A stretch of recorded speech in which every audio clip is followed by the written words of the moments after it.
দৌলতপুরের কলিয়া ইউনিয়নবাসীর সেবা করতে চেয়ারম্যান প্রার্থিতা ঘোষণা দিয়েছেন মোহাম্মদ ফেরদৌস রহমান। বিস্তারিত দেখুন প্রতিবেদনে। বর্তমান বিএনপি সরকারের স্থানীয় সরকার মন্ত্রণালয় ইতিমধ্যেই ৬টি সিটি কর্পোরেশনে প্রশাসক নিয়োগ করেছেন।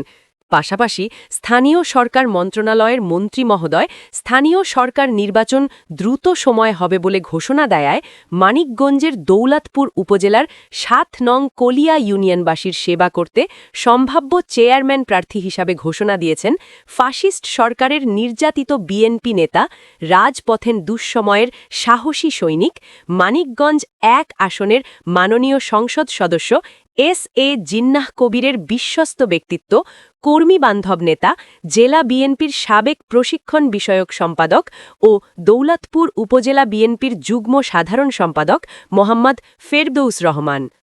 দৌলতপুর উপজেলার কলিয়া ইউনিয়নের তার নিজ বাড়িতে গ্রামবাসী ও নেতাকর্মীদের সাথে মতবিনিময় করে চেয়ারম্যান প্রার্থিতা ঘোষণা করেন।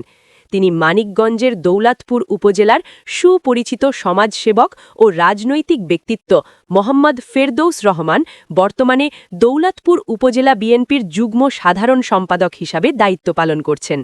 তিনি অতীতে মানিকগঞ্জ জেলা বিএনপির প্রশিক্ষণ বিষয়ক সম্পাদক হিসেবেও দায়িত্ব পালন করেছেন। তিনি এক মুসলিম সম্ভ্রান্ত ও শিক্ষিত পরিবারে জন্মগ্রহণ করেন।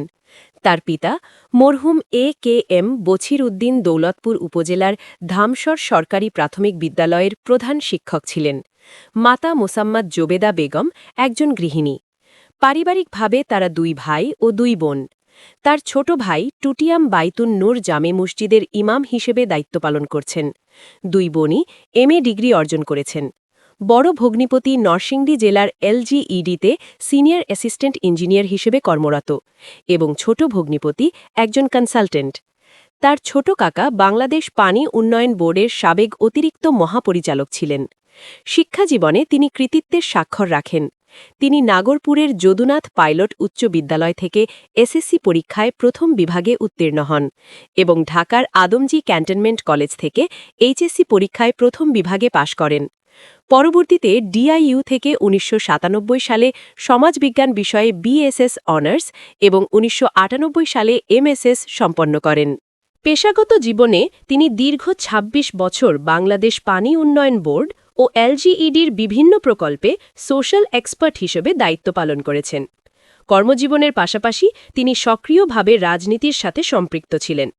মানিকগঞ্জ ১ আসনের নবনির্বাচিত মাননীয় সংসদ সদস্য এস.এ. জিন্নাহ কবিরের সাথে বিগত সময়ের বিভিন্ন আন্দোলন সংগ্রামে সক্রিয়ভাবে অংশগ্রহণ করেছেন এবং দলের বিভিন্ন কর্মসূচিতে নিয়মিত উপস্থিত থেকেছেন। বর্তমানে তিনি নিজ ইউনিয়ন কলিয়ার সাধারণ মানুষের পাশে থেকে বিভিন্ন সামাজিক ও উন্নয়নমূলক কর্মকাণ্ডে সক্রিয় রয়েছেন। আসন্ন ইউনিয়ন পরিষদ নির্বাচনে চেয়ারম্যান পদে প্রার্থী হওয়ার লক্ষ্যে তিনি এলাকাবাসীর দোয়া ও সমর্থন কামনা করেছেন। তিনি বলেন, আমি চেয়ারম্যান নির্বাচিত হলে কলিয়া ইউনিয়নকে শিক্ষা ব্যবস্থার উন্নয়ন, স্বাস্থ্যসেবার উন্নয়ন, রাস্তাঘাটের উন্নয়ন, আধুনিক প্রযুক্তির মাধ্যমে কৃষকদের ভাগ্য উন্নয়ন, মাদকমুক্ত একটি আধুনিক মডেল ইউনিয়ন গড়ে তুলব। তিনি বলেন, বিগত ফ্যাসিস্ট আওয়ামী লীগের দুঃশাসনে মামলা হামলা নির্যাতনের শিকার হয়েছি। আগামীতে ইউনিয়ন পরিষদ নির্বাচনে দল আমাকে মূল্যায়ন করবে। বর্তমানে বিএনপির মাননীয় চেয়ারম্যান দেশনায়ক তারেক রহমান প্রধানমন্ত্রী হওয়ার পর দেশে গণতন্ত্র ও আইনের শাসন শুরু হয়েছে। মানিকগঞ্জ ১ আসনের সংসদ সদস্য আমার অভিভাবক এস.এ. জিন্নাহ কবির ভাইয়ের সুদৃষ্টি থাকলে আমি নির্বাচিত হলে এলাকায় ব্যাপক উন্নয়ন কাজ করতে পারব। ইনশাআল্লাহ কলিয়া ইউনিয়নবাসীকে ঈদুল ফিতরের শুভেচ্ছা জানান।